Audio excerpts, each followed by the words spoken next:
আসসালামু আলাইকুম দর্শক, নতুন ভিডিওতে স্বাগতম। দর্শক, সময়ের সাথে সাথে বাংলাদেশে কিন্তু নির্বাচনের হাওয়া বইছে।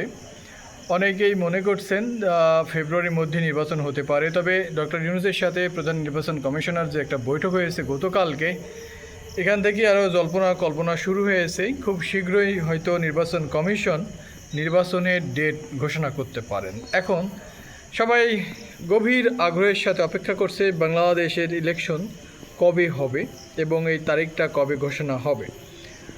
অনেকেই মনে করছেন যে বিএনপি যেহেতু তারেক রহমানের সাথে ডক্টর ইউনূসের বৈঠক হয়েছিল এবং তারা মনে করছেন যে হয়তো ফেব্রুয়ারিতে ইলেকশন হবে।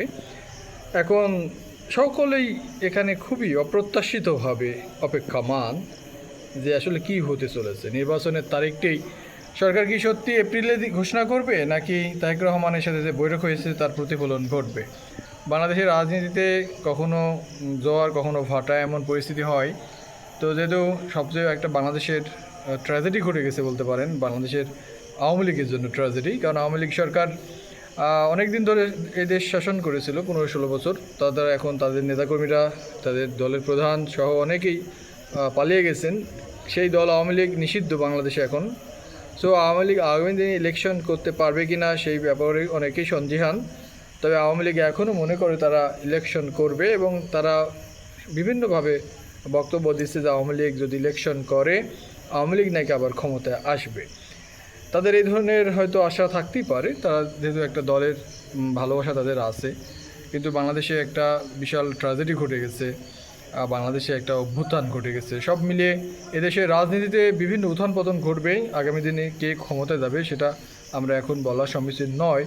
তবে আমি ব্যক্তিগতভাবে মনে করি যে বাংলাদেশে যদি সুষ্ঠু ইলেকশন হয়, যেহেতু অনেক দিন মানুষ ভোট দিতে পারেনি, তো সবাই মিলে সুন্দর পরিবেশে একটি ব্যবস্থা হলে মানুষের অন্তত ভোটের অধিকারটা ফেরত আসবে, সবাই ভোট দিতে পারবে।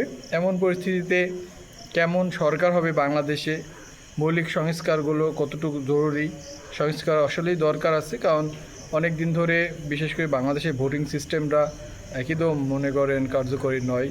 সুতরাং আগামী দিনে যেন কোনো সরকারই তার ব্যক্তিতন্ত্র বা স্বরতন্ত্র মনোভাব পোষণ না করতে পারে, সেই জিনিসগুলো অবশ্যই মৌলিকভাবে সংস্কার করা দরকার বলে আমরা মনে করি। সব মিলে দেখা যাক যে কী ধরনের ইলেকশন হয় আর ডেটটায় কবে দেয়। যেহেতু নির্বাচন কমিশনের সাথে আলোচনা হয়েছে, বৈঠক হয়েছে প্রধান উপদেষ্টা ডক্টর মোহাম্মদ ইউনূসের, এখন দেশবাসী এবং যারা বিশেষ করে বাংলাদেশের রাজনীতি, বাংলাদেশের ইলেকশনের উপরে খোঁজ রাখেন, তারা এখন আশা করছেন যে আসলে কবে ডেটটা হয়। ততক্ষণ পর্যন্ত আমাদের সাথে থাকুন। আর যারা চ্যানেলে নতুন এসেছেন সাবস্ক্রাইব করতে ভুলবেন না, লাইক কমেন্ট শেয়ার করবেন। আপনাদের সকলের সুস্বাস্থ্য কামনা করি। দেখা হবে নতুন ভিডিওতে। আসসালামু আলাইকুম।